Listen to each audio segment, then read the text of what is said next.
গত বছর চাঁদের মাটি স্পর্শ করে ইতিহাস গড়েছিল ভারতীয় মহাকাশ গবেষণা সংস্থা ইসরো। আরও একবার ইতিহাস তৈরির হাতছানি। এবার গগনযানে সওয়ার হয়ে মহাকাশে মানুষ পাঠাবে ইসরো। গগনযান মিশনের জন্য নির্বাচিত হয়েছেন 4 জন মহাকাশচারী। 27শে ফেব্রুয়ারি প্রধানমন্ত্রী শ্রী নরেন্দ্র মোদী তিরুবনন্তপুরমে বিক্রম সারাভাই স্পেস সেন্টারে চূড়ান্ত নির্বাচিত 4 মহাকাশচারীর নাম ঘোষণা করলেন।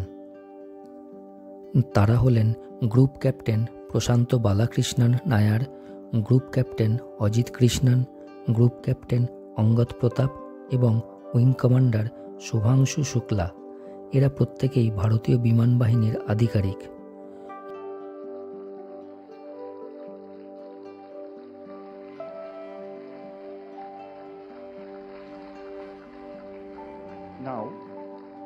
Now we move on to the bestowing of wing ceremony.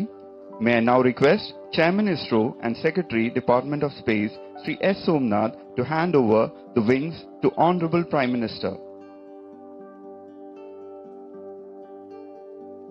माननीय प्रधानमंत्री जी से निवेदन है कि वे एस्ट्रोनॉट डेजिग्नेट्स को विंग्स प्रदान करें। Group captain Prashant Balakrishnan Nair,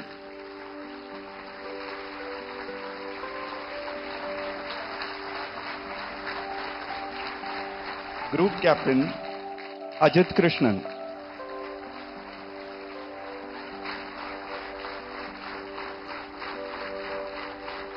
group captain Angad Pratap,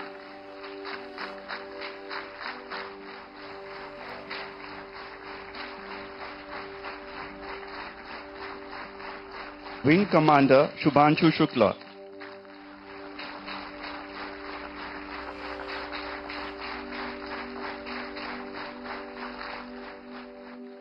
Thank you, sir, for doing the honors. 2025 সালের মধ্যে ভারতীয় মহাকাশচারীদের মহাকাশে পাড়ি দেওয়ার কথা। এই মিশন সফল হলে ভারত হবে চতুর্থ দেশ যারা রাশিয়া, আমেরিকা এবং চীনের পর মহাকাশচারীদের সফলভাবে মহাকাশে পাঠাতে সক্ষম হবে। গগনযান মিশনের লক্ষ্য হল পৃথিবী পৃষ্ঠ থেকে 400 কিলোমিটার উপরে পৃথিবীর নিম্ন কক্ষপথে মহাকাশচারীদের পাঠানো। ইসরোর এই মিশন 3 দিনের। মহাকাশচারীরা 3 দিন মহাকাশে কাটিয়ে তারা আবার পৃথিবীতে ফিরে আসবেন।